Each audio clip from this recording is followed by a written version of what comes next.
So Volvo have come out with the Polestar 1, the Polestar 2, the Polestar 3, and now they're coming out with the Polestar 4. We can expect this car to come out in 2024, and I'll give you guys a lot more details on what to expect about this vehicle, and of course how it matches up to the 1, the 2, and the 3.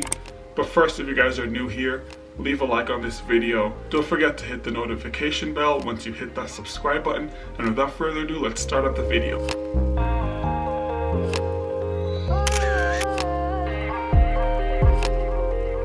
So Polestar has been a car that's been on the market for quite a while now. They started off with the Polestar 1, which is a plug-in hybrid electric vehicle, a PHEV, and that was essentially how they got their footing in the market. Now, if you're unaware, Polestar essentially is an offshoot of Volvo, but they've sort of taken a bit of a different route when it comes to the way they design and produce their vehicles.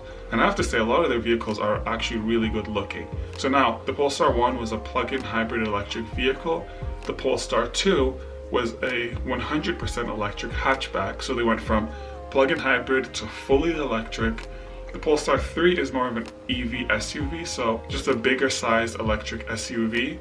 And that leads us to the Polestar 4, which is somewhat of a fastback SUV electric vehicle. So now let's start off with the specs of this vehicle.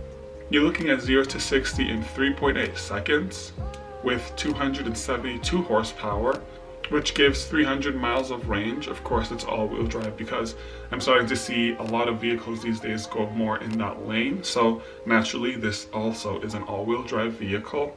However, for the price, they've actually brought down the price rather significantly. It's only going to cost about $60,000, which is less than the price of the Polestar 3. So that's actually a good way to get people really intrigued by this vehicle and get people curious about wanting to buy it. Now, size-wise, this vehicle, I guess comparing it to the Porsche, is a little bit bigger than a Macan, so Porsche Macan, and just a little bit smaller than a Porsche Cayenne.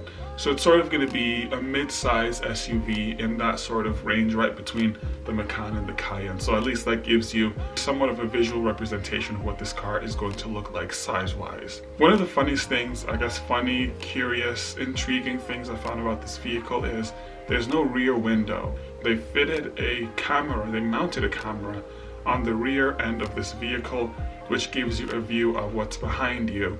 But again, this car is one that's pretty exciting. Price-wise, it's pretty reasonable. Specs-wise, it's pretty decent as well. So I'm curious to see how this does in the market, but let's check out what the reviews say. This looks very good, but absolutely not to the, absolutely no to the idea of no rear window. It almost feels comical to give a vehicle a glass roof and no rear window, which is a fair complaint.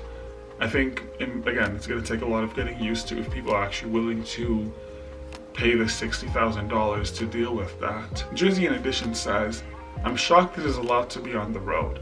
I could only imagine how confined this will feel inside. I've never seen an automotive company say, hey, you know what? Let's remove the rear glass. That'll get buyers in."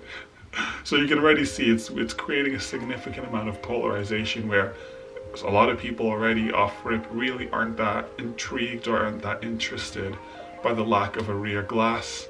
Just Some Dude, on the other hand, to show the other end of the spectrum, says, "Looks cool, much better than the 2. I've never seen a 1 or 3 in real life, but they look good in pictures. The no rear window thing seems like an unnecessary gimmicky thing. But as another commenter pointed out, I can see it helping to avoid being blinded by trucks and vehicles with headlights that sit higher. I'm a little surprised the US regulations allow it." As am I, because I'd like to assume that if they were going to allow it, they would probably have to maybe make some US modifications where maybe they're going to have like a small, at least a little rear glass.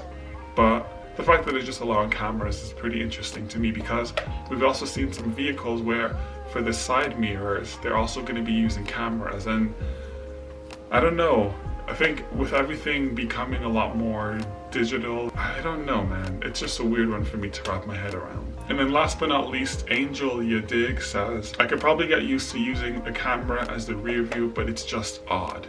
And I think that pretty much encapsulates everyone's point of view on this vehicle, because some people who might not be used to driving a car like that might totally be put off it, while other people who are curious about it, it might maybe you could say endear them to the brand or to the Polestar 4 in particular.